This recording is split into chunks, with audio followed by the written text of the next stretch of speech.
So today I wanted to show you guys my 2010 Fly Racing Trophy Light helmet setup that I run. I use a GoPro Hero3 Plus, I believe, a little janky setup, and a Sony microphone that you can get from Best Buy, I think is where I got it. So I got this helmet on Motorcycle Closeouts for literally $100. It's XL, I have a big old head.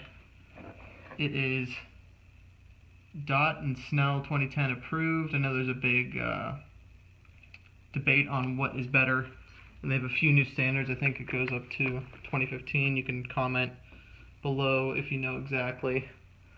So, just like every other motovlogger's helmet setup, this one has pretty good sound quality, just with the little mic.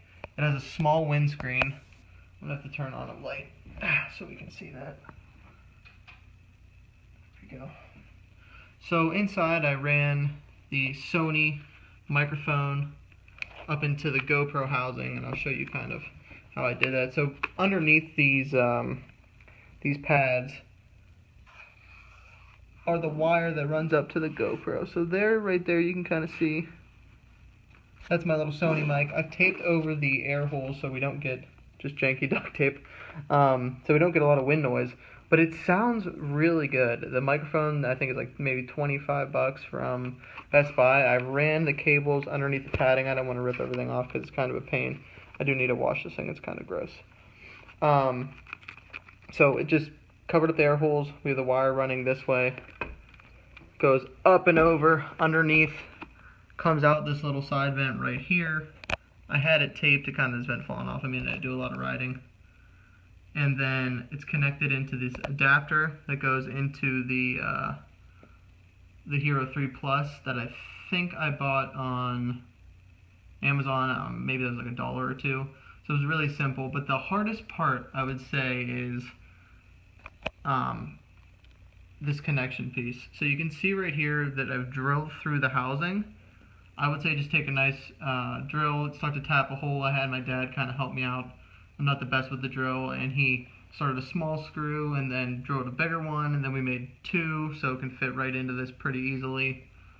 That was probably the most difficult part, and then getting the shavings out of the case so you can still have the protection. I'm running from the top of my visor, so my visor can't really come down anymore, and you can see that pretty good. So I have the GoPro mount, the curved one.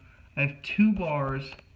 One kind of comes down into the other one, connects to the top, and this, I'm running it like this, and it's kind of a little bit up in the air, but it's more at my eye view. I think I'm going to run my next one when I get more of a motorcycle helmet down here on the front.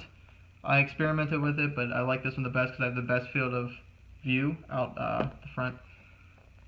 And I really like that it feels more of like where my eyesight is, and not down on my chin mount. Sometimes when people are doing wheelies or whatever, even though I can't, you just see the gas tank. So this one you could actually see over the bike. Then I'm just running the Hero3 Plus. I have the settings so it's flipped over, so when you turn it on, turn this little guy on, hopefully it's charged up. When you turn it on, it has the micro SD card in and everything. It's flipped this way so you can tell it's upside down. That's pretty easy to do. That's just in its settings. And this one you can run by your phone. So I have my phone, I set it up on my bike, and then I just turn it on and check the angle, make sure everything is looking good, and then I start my ride. So yeah, this is a pretty easy setup that you can run on a motocross helmet. I'm sure other people do it, but I wanted to show you guys my setup because I know I haven't posted in a while. Been having some bike issues, but that will be another post. So all in all, I think I got the GoPro at Sam's Club for maybe 199 bucks is on sale. And I got the helmet, I think, for, well, you know what, I got the GoPro on sale for 189, which is crazy at the time because it was like the last one. I got the helmet for $89 on motorcyclecloseouts.com. I'm not sponsored by them at all. I just wanted to tell you guys that. And I think the microphone was 20 bucks. And the wire. So for that whole setup, then you can start motovlogging. It's pretty easy. Then I just had some duct tape, and I mean, eventually I'll probably glue that in there, but this is just good for now.